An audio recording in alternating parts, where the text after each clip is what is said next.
กราบสบายดีสวัสดีพ่อแม่พี่น้องปองปายเพื่อทุกคนเนาะมื้อนี้ก็ยินดีต้อนรับเข้าสู่ช่องมิสเตอร์สอนชาแนลหรือว่าช่องสอนบ่าวลาวนั่นเองเนาะทุกคนเนาะสำหรับมื้อนี้เองเฮาก็สิมานึ่งข้าวมาหุงข้าวนั่นเนาะทุกคนเนาะคืออยู่ไทยเฮาเฮ็ดกันแต่ว่าเฮาบ่มีหม้อไฟฟ้าคืออยู่ไทยเนาะทุกคนเฮาก็สิใช้หม้อนี่แหละทุกคนเนาะกับเตาเนาะทุกคนนี่เตาแบบนี้ มี2-3เตาแหละแต่ว่ามันแตกไปอันหนึ่งแล้วทุกคนเนาะเราก็เลยสิมานึ่งข้าวโดยใส่หม้อกับเตานี่ทุกคนมารับชมมาติดตามเบิ่งพร้อมๆกันว่าสอนนี่สิมีวิธีการนึ่งข้าวแนวใดเนาะอยู่ลาวนี่เนาะทุกคนเนาะก็สิใส่หม้อนี่แหละนี่นึ่งข้าวกับเตานี่เนาะทุกคนเฮามาเบิ่งพร้อมกันเลยว่าสิเฮ็ดแนวใดแหน่ไปเด้อทุกคน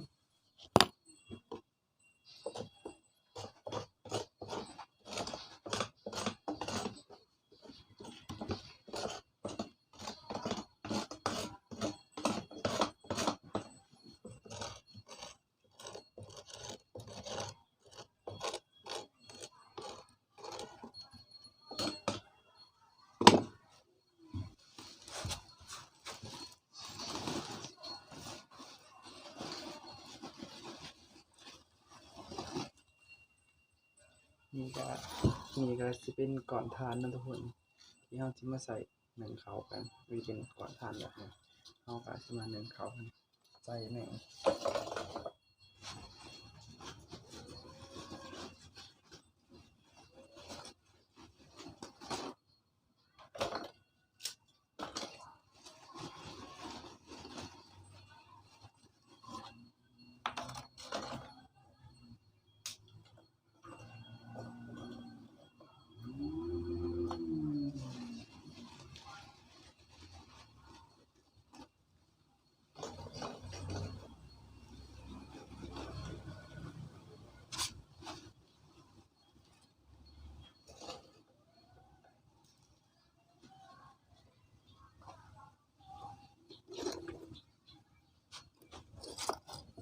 เดี๋ยวเราไปแซก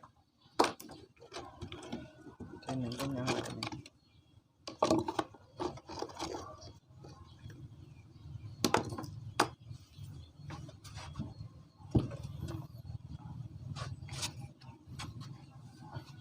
ต้องไปใส่ยางแค่นี้นะทุกคนนะไป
ก็จะเป็นข้าวสารที่ห้องใหม่นะทุกคนเขาจะเอาไปใส่หัวใส่ยางเนาะชิ้นหัวแต่หนึ่งนะทุกคนที่เขาจะเอาเข้ามาใส่เนี่ย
พอกิน